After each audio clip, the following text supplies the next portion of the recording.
Okay, so what are the three different practice methods you need to be implementing for lasting improvement, right? What should you be doing? How do you want to break up a bucket of balls? What should you be doing when you're warming up versus practicing? So let's dig into these three methods in a little more detail. First up is technique or movement change. Again, this is where 95% of golf instruction lives. Like, what positions are we putting the club and our body in, and how do we get them there? And this is what every training aid is all about, and filming your swing. And this is where golf instruction lives. And frankly, it spends too much time there. And I know from personal experience, I've spent too much time here. But that said, technique is something you want to keep an eye on, right? I'll give you kind of some guidelines. Right? When you're in the off season, you can dig into technique pretty heavily, right? Whether you're practicing into a net at home or your off season is just when you don't have tournaments in the winter. Technique is something you can spend a lot more time on, during the off season. But that doesn't mean it doesn't have a place, during the season. Most of us, need to be able to incorporate technique or movement changes while we're in the middle of, playing golf. And the best way to do this, honestly, is to make it a minor part of your practice, right?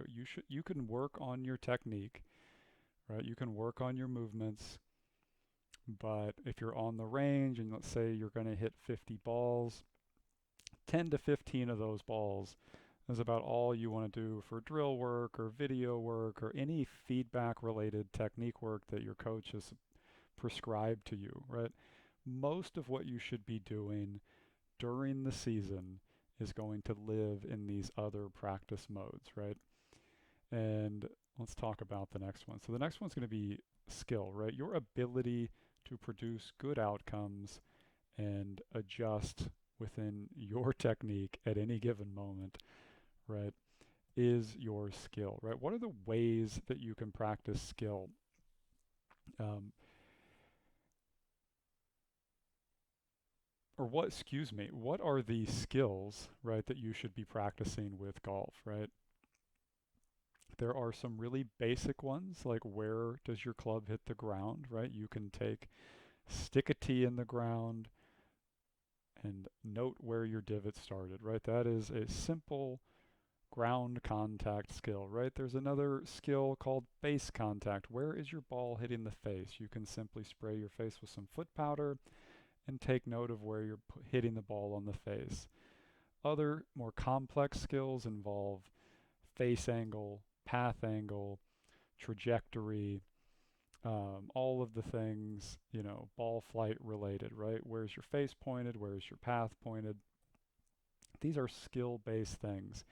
And I'll just tell you honestly, the best way to dig into this is to buy, my favorite instructor, his book, The Practice Manual, Adam Young's book, and he goes into this in way more detail than I could here.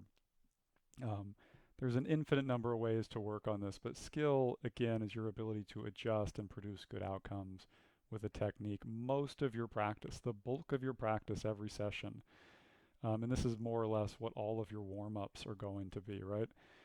Is going to be in this skill based space, right?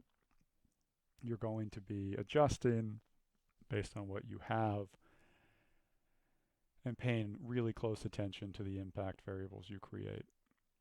Last but not least, how do you take your range swing to the golf course, right? The universal question that everybody's been asking for years. And I mean, the biggest thing you can do here, I think, is pretty obvious, and is going to be part of what our practice system is based on, is simulation training. You have to be able to just simulate golf when you practice. And I'm going to recommend, 10 balls at the end of every session, but you could make this a whole session once a week, depending on your inclination towards it.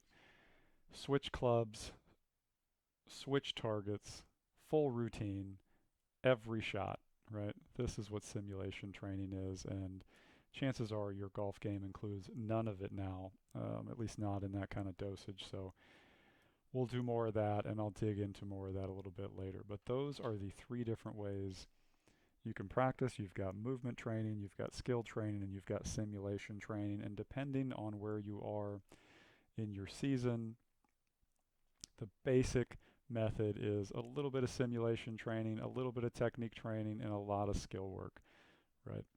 That's kind of the path we're going to follow.